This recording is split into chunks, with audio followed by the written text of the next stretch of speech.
Modern man is at a little bit of a crossroads. We are in many ways more connected than we've ever been in history. You can reach thousands, tens of thousands, if not millions of people with the correct platform. And yet, what we're seeing is that people are more disconnected from the things that truly matter than ever. And when we're talking about what truly matters, what do we really want to be connected to? I think it's simple. We want to be connected to, number one, ourselves. Our own real self, the part of us that feels an effortless confidence, the part of us that feels a deep sense of calm and a joy and a peace and just this natural, free-flowing, abundant energy in our bodies and minds where we're like, yeah, this is me. Hey, this is me. I completely own who I am. I love and accept who I am, and what you're getting is who I truly am. We want to be connected to that. Of course, what we went through in childhood means that but for a lot of people, that was not permissible because mum and dad dealing with their own stress were like, well, you can't be authentically, naturally who you are. Please put yourself in a nice little box that makes us feel less stressed. That's a bit of a topic for another day, but what else are we looking for connection to? Well, I think we're looking for connection to the present moment. This is what it means to be abundant, is to be deeply connected with what is right in front of us. We're looking for connection to our loved ones. We're looking for connection to our romantic partners, maybe our children if you're a little bit older listening to this. We're looking for connection to the sacred, that sense of awe that we had as children that many of us assume is gone, but really is just covered up by a lot of the nonsense that we're going to be discussing in a minute. And beyond that, I feel like the root thing that we're looking for connection to, that so many of us are lacking in today's society, and this is more of a mystical or more of a spiritual conundrum rather than a social problem, is we are lacking the connection to what we are fundamentally. What we are is this effortless wholeness, this pure beingness. It's what all the mystics and sages and saints of all the eras have spoken of and continually point us towards. It's what all genuine spirituality is asking you to reconnect with, and is continually saying, hey, look, this is your true nature. The I am is the greatest pointer to this. I have back there the book I Am That by Nisargadatta Maharaj, very famous and revered saint from India, whose main teaching was I am. I am. There is existence. So, of course, we're looking for connection to other people, we're looking for connection to ourselves, to our authentic expression, but fundamentally we're looking for connection to, at the real root of it all, we're looking for connection to the effortless bliss that is our nature. So what gets in the way of that? Why are we so disconnected from that? And quite simply, it is this sense of I, me, and my, this rigid ego formation that we are habitually identified with, and we never question it. We just assume, yeah, this is me. This is me. This is who I am, right? Me, I, my. This narcissistic, self-obsessive tendency that, we all have to constantly reference life back to this central character. This central character that when we look for it directly in our direct experience, and right now, please join me in this, when you actually look for that sense of me or I, this sort of little controller, dictator who's behind the scenes saying, well, I don't like this, I like that, and I think it should be this way, and my opinion matters, and da-da-da-da-da-da. And when you look for that directly, where is it? Where is that in your direct experience right now? And maybe you point up here, or maybe you point somewhere in your body. But the point is, when you look for it, it's gone. It's like that scene from what's it called? Wolf of Wall Street. It's a fugazi. You look for it and it disappears. It's space dust. I can't remember how the scene goes, but you know what I mean. This I, me, my prison that so many of us are trapped in, that so many of us are a victim to. And essentially, when we actually analyze what this is, we realize that everything that we take ourselves to be is just this habitual automatic tendency to resist life. It's a habitual automatic tendency to say no, right? And I mean, think about it. The times where you're triggered, are the times where this I, me, my sense is the loudest. And everything is self-referential. Everything is about you. And it's bloody exhausting. And it's painful, and it's miserable, and it's constrained. And then we stop being triggered, and we become spacious again, and we're like, oh, I feel much better now. But just analyze every single time that you, from this point onwards, you feel triggered, you feel caught up on something, you'll notice there's this I, me, my narrative at play. And you'll notice that it's always trying to fix something. It's never content. It can never rest. It is a habitual, automatic tendency to say nope to life. And this is the prison, this is the illusion, this is the thing that we are looking to break out of through awareness and through insight and through courage. Because what we are is timeless, boundless, infinite, whole, effortless. It is ease, it is peace, it is joy, it is connection. It is connection with all things. And that's what we are. That's what the I am. There is existence. It's pointing you back towards this fundamental fact of your nature that is so fundamental and it's so innate that we tend to miss it. The fact that we exist, or rather, there is existence, of which this is a part of. And we are not this fleeting thoughts, feelings, sensations, the sense of having a body, the voice in our head, the sense of doership, or the arrow of attention that arise in what we are and pass away. We are not this, but we contract down around this, right? We lose awareness and we contract and we contract and we contract, and now all that we can see, if I could get this tool to work properly, is this, and we become this, and it's us. And now we are this. We are small, we are the fear, we are the unpleasant sensations, we are the negative thoughts, we are the thinker, we are the sense of doership, we are the sense of resistance. Nope, we never were that, so the trick is we need to recognize this and to relax. We'll get into that in a minute. What we are is the space in which this arises, the awareness in which this arises. And so real, true spirituality, which is another concept, but it's a useful concept in a sense, is constantly pointing us back towards this sense of we are not this. So when we get all contracted down around it, we uncontract and we come back to the spaciousness that is what we are. Right? And when you actually analyze all of this and how it manifests as an experience of living, manifests as thinking and loops of overthinking and spirals of thought that go down, down, down, down, down. And when you're down here, it's always the same conclusion.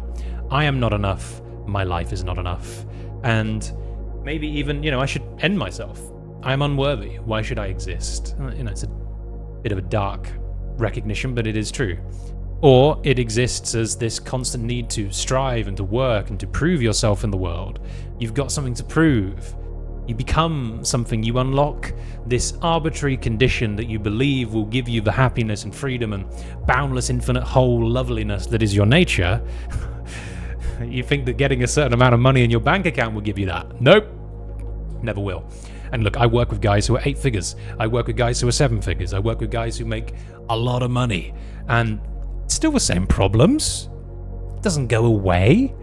In fact, sometimes it compounds it because you are so certain that this would unlock what you're looking for. And of course, it never does. And so that gets really confusing. When you've been given the game, you've been given the rules, you play the game, you win the game, and boom. Nothing changed, and you're like, well, F me, what am I meant to do now? You have to turn inwardly and recognize what you truly are, which is this. Or it manifests in just a numbing out, just trying to escape the inherently constraining prison that is believing that you are your story, that you are this sense of self, this I, me, my character. And so when you're caught up in this I, me, my, it's like you can have all the wonderful, bountiful treasures of this planet Earth, of this present moment around you, and you are just contracted and you're just in this narrative of misery. And you miss it. And look, I'm going to be real, guys.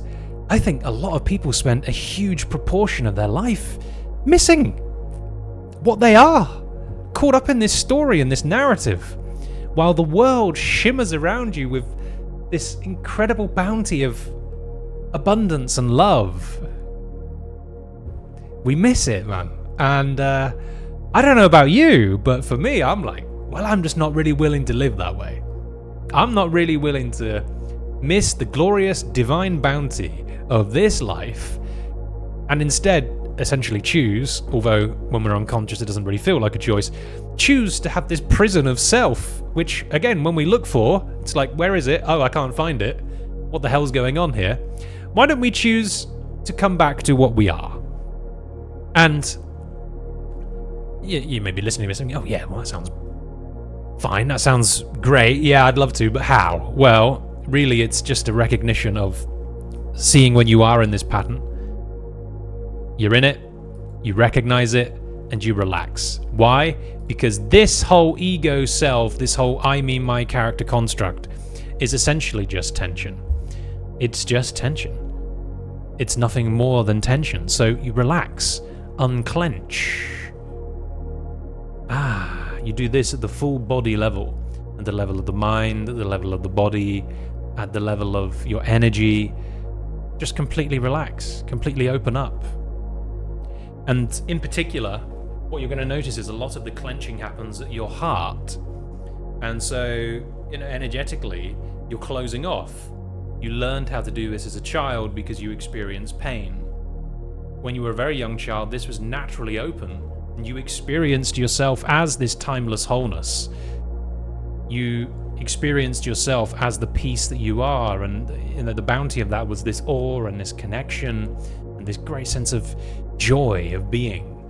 And so to summarize, all you really need to do is to recognize when you're clenched up in this program of being what you think you are, and to see that not the conditions that you think will solve it, but that in itself is the prison in which you're in. And when you relax, the prison bars dissolve, the prison walls dissolve, and we just come back into this presence, the state of presence. And we just learn to relax deeper and deeper into this state of presence. And this is the game. It's really just an unclenching and returning to presence. So let's have a look at how specifically this tension of being us arises. And I like to categorize this into 3 main levels. We've got level 1 tensions. And these are more momentary. These are little mini shoulds or mini resistances that tend to build up throughout the day, drive all of your energy upwards into your head, and kind of keep you trapped in these loops of thinking.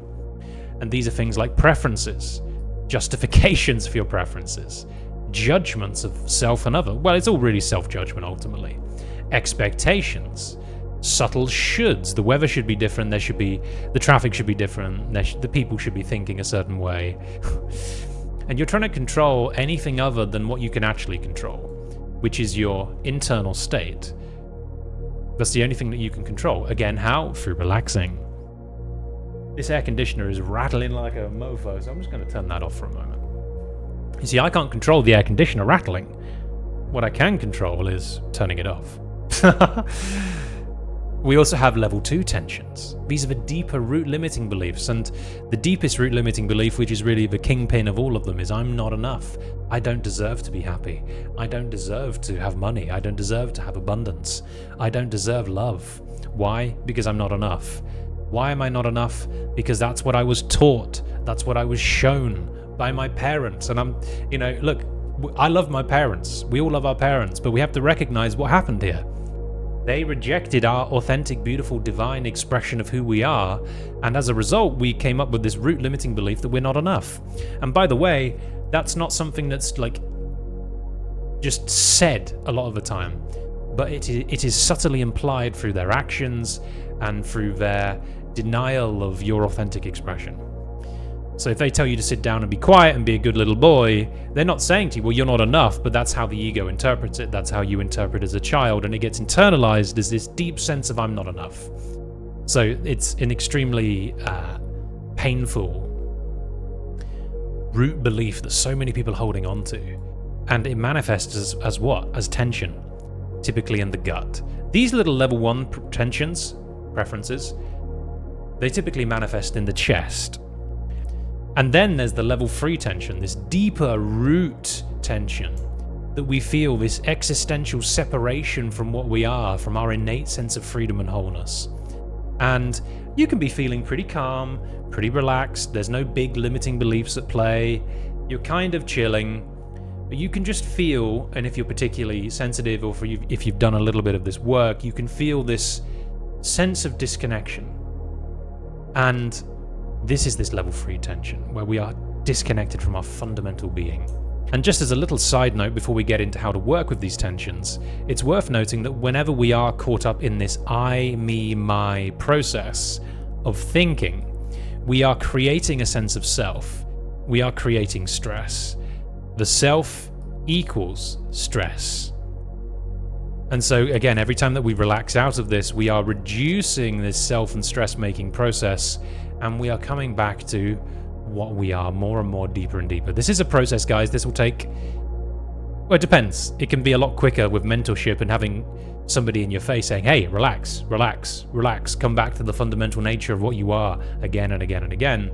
If you want to go about this path yourself, it takes, a lot longer, and really it's a lifetime's work. But this can be made infinitely quicker when we actually know how to work with this internal struggle. So, the level 1, right, the preferences, the momentary shoulds, these manifest typically in the chest. The deeper limiting beliefs typically manifest in the gut. Not always, but often. And these will drive you up into your head. Why? Because we are constantly trying to think away our emotional content and our inner tension, which doesn't work. And it just compounds this, and it makes you feel really scattered, frazzled, frustrated, disconnected, and makes you feel rather shit. So, the path here is we recognize that this is redundant. We cannot think away our inner tension. All that we can do is to drop down into the body. Do you know what? Let me get a nice green for this. I feel like that's more of an appropriate color. Whoop. We can drop down into the tension itself, and we can bring this loving awareness to it. And loving awareness, really, it's nothing special. It just means that we are wholeheartedly welcoming whatever we find down there. If we find discomfort, we welcome it. If we find smallness and meanness and resistance and like imagistic or linguistic representations of the tension, which might be, for example, you having a deep sense of resentment or hatred towards your parents, it could be whatever. It could be, Joe said this last week and I'm still caught up on that, whatever it might be. We are just wholeheartedly welcoming it. In the same way that if there was a beautiful puppy that you just bought and it was running up to you and it was like, and it was running up to you, you wouldn't be like, no, go away. You'd be like, puppy! And you would wholeheartedly welcome it. You would love it. It's the same thing. It's literally the same thing. You are just loving and welcoming whatever you find. And this takes a bit of practice because there's so much habitual resistance to feeling shit that, yeah, you're gonna push it away. But just keep coming back down to it. Get out the head, thinking is resistance, come back down into the body. And just wholeheartedly welcome the inner tension. And when you do this, what happens is the I, which is this rigid tension in the body, dissolves, and you are left with just this sense of presence. And presence is connection. Presence is pure beingness. There's no need to analyze, there's no need to interpret, there's no need to rationalize, and there's no need to conceptualize. You are just left with this wonderful, beautiful presence. Just this. And when you learn to rest here, you cannot help but to feel a wonderful sense of connection to your body, to the bliss and peace that is your nature, and then that translates to your relationships. You are now connected with a wisdom that is beyond your logical, rational mind, which is an extremely limited vehicle, and you are just feeling this wonderful sense of wholeness.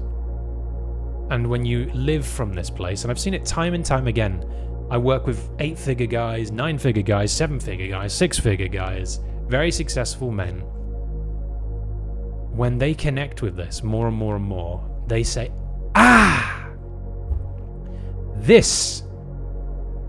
this is what I was looking for. Beyond anything else, it was this. And it becomes immediately apparent to them that learning to live from this place is the highest leverage thing that you can possibly do. So And it's the greatest meaning, and it's the greatest joy. It's the greatest connection. So just to summarize all of this, guys, the way that you can find connection as modern man is by dissolving the idea and story of who you think you should be and learning to return to what you are. And that's it. That's it, right? Oh yeah, great. That's easy.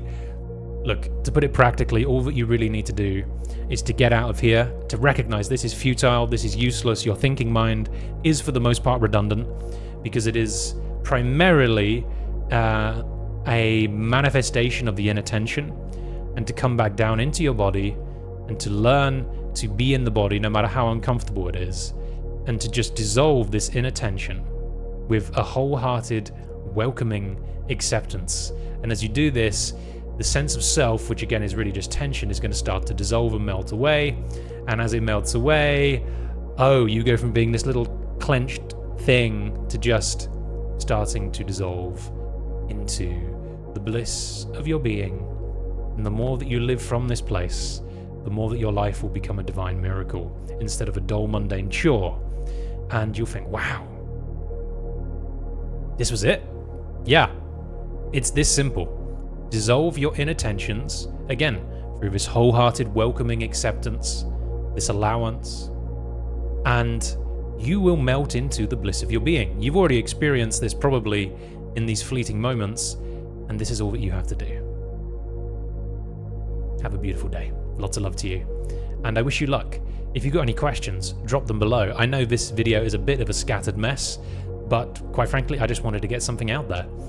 And I believe all men deserve to experience the joy and bliss of their being, to be deeply connected and to feel incredible. So, hope that helps. Sending big love to you, and we shall speak soon. Lots of love. Bye-bye.